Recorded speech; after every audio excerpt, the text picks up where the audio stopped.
LeBron, it seems like throughout your career you've always talked about whatever the load is, your shoulders are broad for a reason.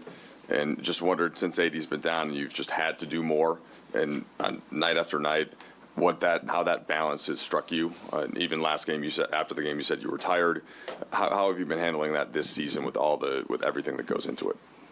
Just staying ready, keeping the main thing. And tonight was the Kings, and no matter the fatigue, no matter what's going on with me personally, as far as bumps and bruises and fatigue, whatever, my job is to go out and still perform at a high level.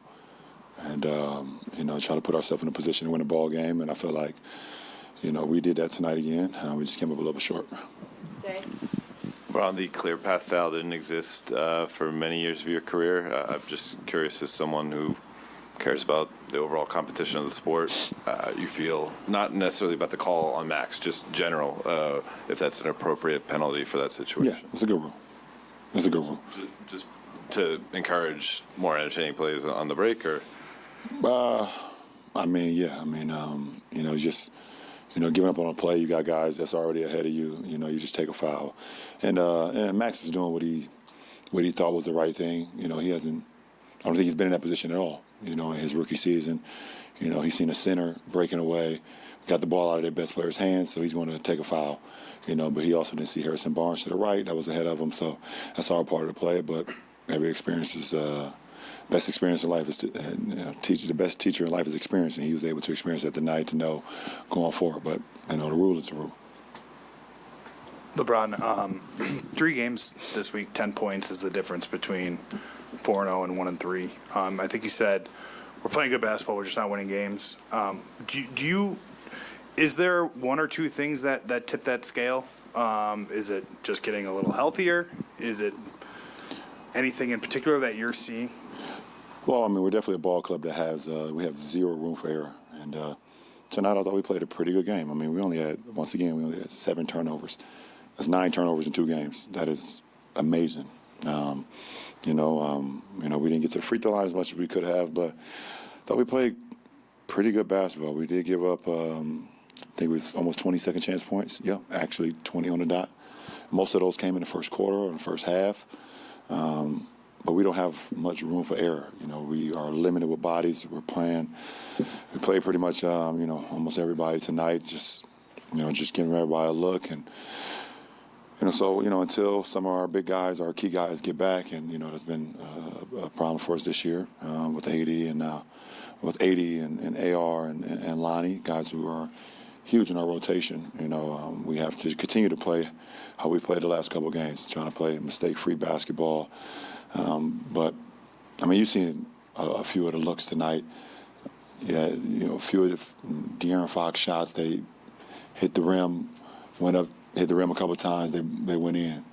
You see Max, a couple of his threes, they circled around the rim, went out. It's just sometimes it's a game of inches as well, just like football. But we don't have much room for error.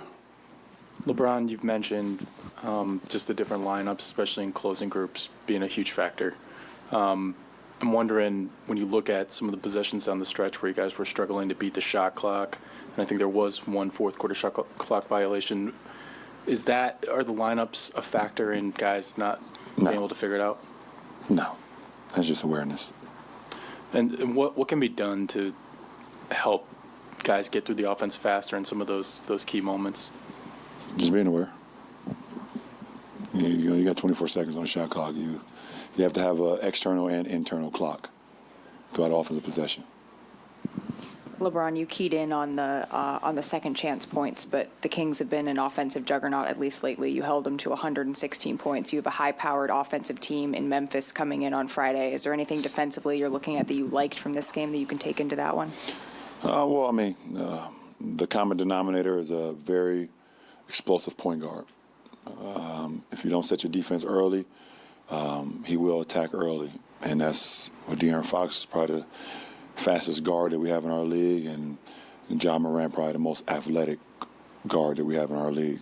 If you don't load your defense early, they will exploit you. And we had a rough time in the 4-game series versus De'Aaron Fox this year. So the good thing about it, we got a taste of it, with that speed and that continual of aggression going towards your defense. tonight, so that can give us a sense of awareness how to expect. And obviously, they're different players, but when you talk about aggression and the guys getting into the paint and living in the paint, De'Aaron and Josh, two of the guys that do that. Thank you. Last two. Hi, LeBron. With how disciplined you've been during your career with your training and your diet, how does your day-to-day regimen this season compare to your other seasons? No, it's the same. It's the same. My routine does not change no matter what's going on. I am always locked in on what I need to do on a day-to-day basis to put myself in the best possible chance to be available to my teammates. So that doesn't change. We have time for one more. Go ahead.